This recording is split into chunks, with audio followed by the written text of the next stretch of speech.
Friends, welcome to defence matrix. तो Indian navy द्वारा एक अनमैन्ड शिपबॉर्न हेलीकॉप्टर सर्विस में इंडक्ट किया गया है जो कि शिबेल कैमकॉप्टर S100 है। ये एक ऑस्ट्रियन कंपनी द्वारा मैन्युफैक्चर किया गया है और काफ़ी कैपेबल अनमैन्ड हेलीकॉप्टर है।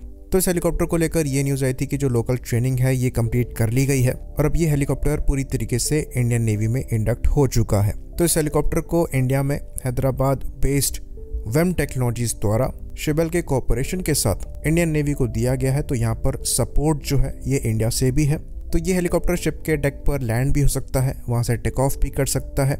मेनली रिकॉग्निजेंस रोल के लिए इस्तेमाल किया जाएगा और कुछ पेलोड भी कैरी करने में सक्षम है।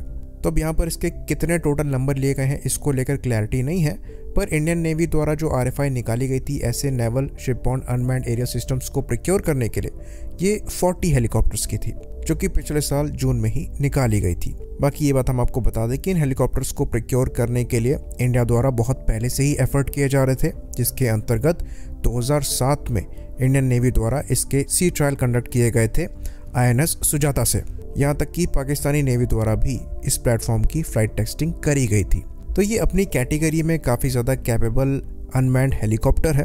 करीबन 200 किलोग्राम का इसका मैक्सिमम टेक ऑफ वेट है। 6 आवर्स तक का इसका एंड्योरेंस है, जिसमें ये 10 आवर्स भी एक्सटेंड करके बढ़ाया जा सकता है। मैक्सिमम 220 किलोमीटर पर आवर की स्पीड ये अचीव कर सकता है और मैक्सिमम सर्विस सीलिंग यहाँ पर 18,000 फीट या फिर 5500 मीटर्स की है।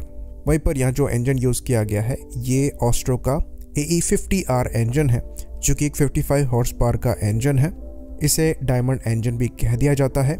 ये ऑस्ट्रियन कंपनी ऑस्ट्रो द्वारा बनाया गया है और एक 4 स्ट्रोक गैसोलीन इंजन है। बाकी अगर मैक्सिमम रेंज की यहाँ पर बात करें तो 200 किलोमीटर की मैक्सिमम रेंज आपको मिलती है।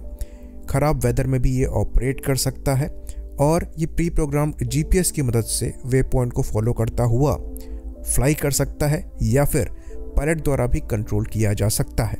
इसको ऑपरेट करना बहुत ज़्यादा सिंपल है। हाई डेफिनेशन इमेजरी ये ट्रांसमिट कर सकता है रियल टाइम में और फ्लाई बाय वायर टेक्नोलॉजी का इस्तेमाल किया गया है इसको कंट्रोल करने के लिए। बाकी जो बॉडी है ये कार्बन फाइबर और टाइटेनियम की बनी हुई है। तो सिंपल रिकॉग्निजेंस जैसे मिशंस के लिए ये काफ़ी ज़्यादा कारगर प्लेटफॉर्म साबित होने वाला है। इसकी ज़्यादा रेंज की वजह से जो कि 200 किलोमीटर के अप्रॉक्स की है और ज़्यादा एंड्योरेंस की वजह से जो कि 6 आवर्स की है और 10 आवर्स तक बढ़ाई जा सकती है। नॉर्मल ड्रोन से ये ज़्यादा समय तक हवा में रह सकता है और ज़्यादा स्पीड पे भी फ्लाई कर सकता है।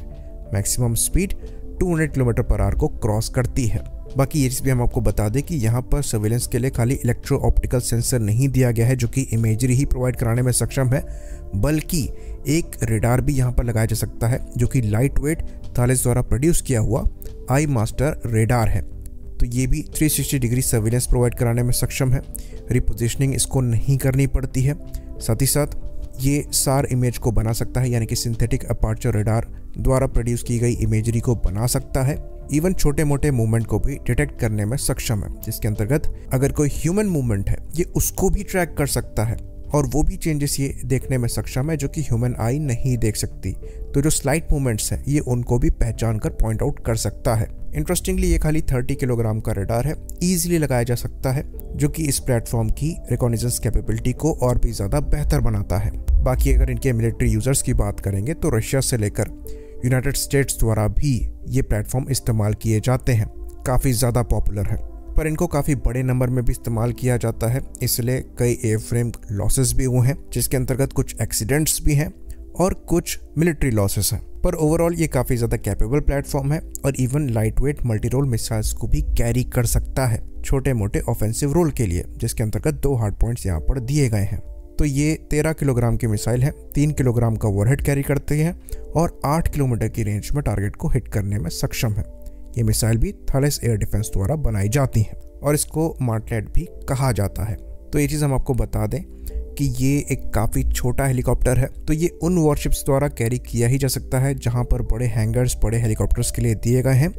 साथ ही साथ उन वॉरशिप्स में भी कैरी किया जा सकता है जहाँ पर बड़े हैंगर्स नहीं दिए गए हैं, छोटा साइज होने की मदद से।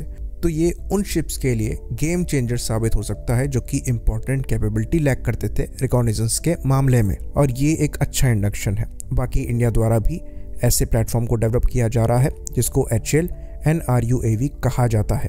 यानी कि naval rotary unmanned aerial vehicle. Unfortunately अभी हम उस पर काम ही कर रहे हैं, इसलिए इंडियन नेवी द्वारा ये प्लेटफॉर्म इंडक्ट किए गए हैं। आई होप इन्फॉर्मेशन यहाँ पर क्लियर रही हो। इसी बात पर इस वीडियो को हम ख़त्म करेंगे। लाइक करिए, सब्सक्राइब करिए। जय हिंद।